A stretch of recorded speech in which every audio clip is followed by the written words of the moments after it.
다음 기사 보겠습니다. 받았던 대출이 갑자기 1000배로 늘어난다면 얼마나 황당할까요? 그런 일이 실제로 벌어진 것으로 나타난 저희 단독 보도 많이 보셨습니다. 기사 보고 오겠습니다. 지난 주말 A씨는 은행 앱을 조회하다가 황당한 일을 겪었습니다. 남은 대출금이 463억 원이라고 나오면서 신용점수도 깎였습니다. K시면 45점, 나이스도 한 40점 떨어졌어요. 360억이라 당황했습니다. 원채무가 그렇게까지 많지 않거든요. 안 그래도 중고차 구매하려고 알아보고 있었는데 머리 아파져 버렸습니다. 대출금이 말도 안 되는 숫자로 불어나며 신용점수가 떨어진 건 A씨뿐만이 아니었습니다.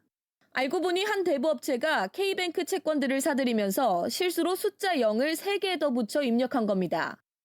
공시조차 제때 이뤄지지 않으면서 수십 명의 대출자들은 명의 도용된 줄 알고 경찰서에 다녀왔다는 반응까지 나오는 등 혼선을 겪었습니다. 해당 대부업체는 매입 채권과 관련해 신용정보원에 변동정보 등록을 하면서 오류가 발생해 수정하고 있다며 오늘이 지나면 원래 채무 금액대로 원복되고 신용점수도 회복될 것이라며 빠르게 조치하겠다고 알렸습니다.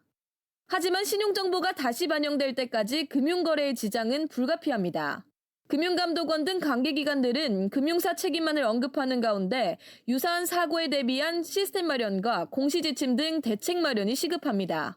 SBS 비즈 오서영입니다.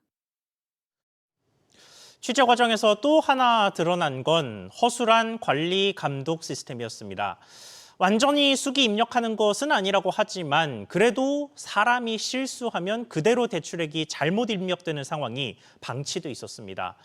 잘못 입력된 대출금을 소비자가 직접 확인하지 않으면 대신 걸러주는 절차도 없었습니다. 실제 이번 보도 이후에 자신의 대출금이 뻥튀기 된 걸 뒤늦게 안 대출자도 적지 않았습니다. 심지어 관리 감독의 주체도 명확하지 않아서 신용회복위원회와 신용정보원, 금융감독원과 대부협회 등이 서로 책임을 떠넘기는 모습도 취재 중에 나타났습니다.